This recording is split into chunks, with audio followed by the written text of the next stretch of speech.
Hello and welcome to Justice. I'm Judge Jeanine Pirro. Thanks so much for being with us tonight. Let's get right to it. My open. Do you feel safe? Do you feel safe? I live in New York, and something has happened that is as predictable as the sun rising tomorrow morning.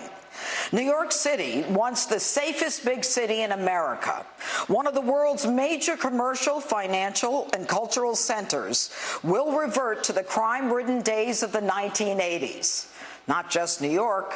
Soon major cities near you will return to their troubled days of lawlessness. Whether you are right or left, believe me. Understand this. Lawlessness without police equals crime and murder.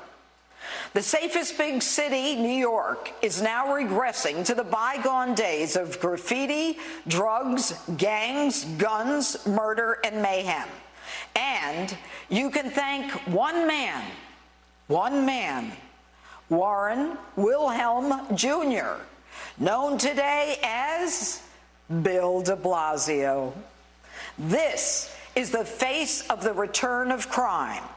This is the face of the man who, without a doubt, is the most incompetent, inefficient, and inept mayor to darken the halls of Gracie Mansion. His response to the May 25 murder of George Floyd, like everyone else, was outrage. But his answer to the George Floyd murder was to let New York City burn. He cut the NYPD's budget by $1 billion. He supported a police reform bill that tied the hands of police with no training under these new restrictions, and he ordered stand-downs while crimes occurred across the city. But then again, he's always had a problem with the police. I said it 3 years ago. De Blasio's anti-cop sentiments are deep-rooted. In 2014, when 2 cops were assaulted and seriously injured on the Brooklyn Bridge as protesters chanted, "What do we want? Dead cops? When do we want them? Now?" He called the protesters throwing garbage cans and bottles at police peaceful protesters. He normalized police hatred, telling us that he told his son to be cautious of police. Now, as New York City devolves into chaos, de Blasio turns a blind eye. Macy's flagship store in Herald Square was looted by criminals, not protesters, criminals, breaking in with hammers and coming out with stolen goods. Arsonists and looters on Fifth Avenue hit and emptied Chanel, Gucci, Balmain. The universal question: where were the police? Where are the arrests? Where are the perp walks? I'll tell you. The police were given a stand down to not engage, and a minimal number of cops were deployed. The upshot? As cops stand down, criminals become emboldened.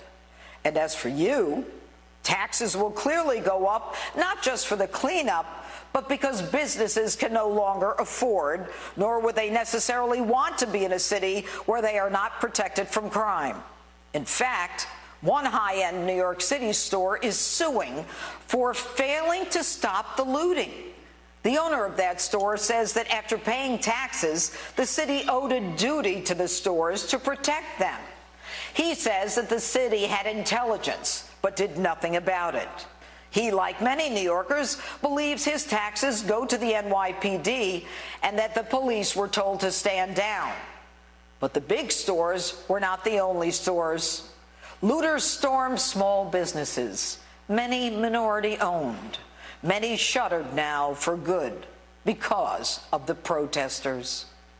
Now, since George Floyd's death, more than 700 police officers have retired from the NYPD, and the department is now limiting the number of how many can retire each week. Why? The police have a target on their backs, and they know it. They're being told to stand down, and they're not being given any guidance on the new law passed by the city council. I actually told you about a hero 2 weeks ago. a deputy inspector and precinct commander, ironically from the 46th precinct, known as the Alamo, who retired because he was not given any guidance as to how his officers should respond in light of the new limitations on their ability to arrest. The irony here is rich. The 46th precinct that he left, known as the Alamo, was dubbed in the 1980s as the most dangerous square mile in America. And the new rules restrict police actions regarding arrests and what part of a defendant's body they're allowed to touch. Picture this: 35,000 New York City police officers, each with a gun. Not one has been trained on how to effectuate an arrest under the new guidelines, where you can and cannot touch the perp, and police will face certain prosecution if the arrest is not made properly.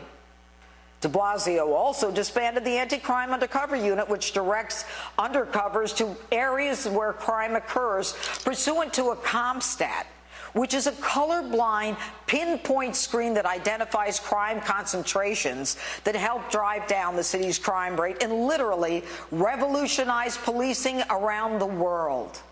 Now, no more stop, question, frisk. No more police concentration in those crime-ridden areas. And the ones most afraid? The minority community in the inner cities who live with crime day and night. You ask the Black and Hispanic clergy, they are terrified of what is to come. The cops that were protecting them are gone. They've been told to stand down. They can't engage. They can't touch suspects. And I've been told repeatedly now by NYPD cops that if a suspect resists, the cops will let them go because they haven't been trained on what to do in that circumstance. The rookie school has been canceled. Morale is down. And for many, the exit from the NYPD cannot come soon enough. But it gets even worse. Democrat de Blasio and his ilk are working together to defeat law enforcement totally. Democrat Governor Andrew Cuomo, you remember him. The one who forced nursing homes to take corona-infected patients, thus leading to the deaths of the highest number of seniors in the country. He signs a bill giving everyone involved immunity. He's pushed for cash bail, or so-called bail reform, as a result of which most defendants are released as soon as the paperwork is done. Add New York City Democrat District Attorney Cy Vance to this trifecta. Vance pushed for all crime to have no cash bail. And in an interoffice memo, he instructed his assistant DAs to go soft or dismiss cases against protesters, and instead told his prosecutors to be proactive and build cases against the cops who arrested the protesters. These three Democrats create a recipe for a return of New York City to the crime-ridden 80s when the headlines looked like this.